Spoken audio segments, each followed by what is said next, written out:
ते 6 गट असतील व पंचायत समितीच्या 12 गणांसाठी आज जी आहे ती ही मतदान प्रक्रिया पडते। आपण सध्या करमाळा तालुक्यातील पाथर्डी या मतदान केंद्रावरती आहोत। आपण पाहू शकतो की या ठिकाणी जे करमाळा तालुक्यातील जे पाथर्डी या ठिकाणचे जे हे मतदान केंद्र आहे 224 जे आहे तो हा बूथ क्रमांक आहे। या ठिकाणी आपण पाहू शकतो की अद्यापही या प्रकारे या मतदान प्रक्रियेला सुरुवात झाली नसून देखील मशीन जी आहे ती सध्या बंद अवस्थेत असल्याचे चित्र या ठिकाणी आपल्याला पाहायला मिळते।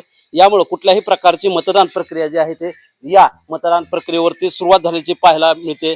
या ठिकाणी मतदार देखील मतदानाला येतात, परंतु अद्याप कुठल्याही प्रकारचं जे आहे ते मतदान सुरू झालं नाही। या ठिकाणी जे आहे बॅलेटवरची जे आहे ते बॅलेट मशीन चालत नसल्याचा प्रकार या ठिकाणी आपल्याला पाहायला मिळतो। या ठिकाणी पाहू शकतो की पोलीस प्रशासनाचा देखील मोठ्या प्रमाणात असा बंदोबस्त असून या जे आहे ते निवडणूक प्रक्रियेसाठी जे आहे ते जवळपास 1464 कर्मचारी नेमले असून या ठिकाणी जे आहे ते 244 मतदान केंद्रावरती ही जी आहे ती मतदान प्रक्रिया पार पडते। परंतु या 224 पाथर्डी मतदान केंद्रावरील मशीन हे अद्याप बंद असल्यामुळे मतदान प्रक्रियेला सुरुवात झालेली नाही।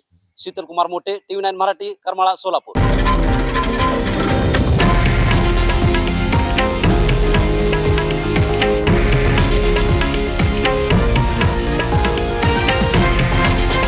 हे आहे देशातील नंबर 1 न्यूज नेटवर्क आणि आपण पाहत आहात TV9 मराठी, एकमेव।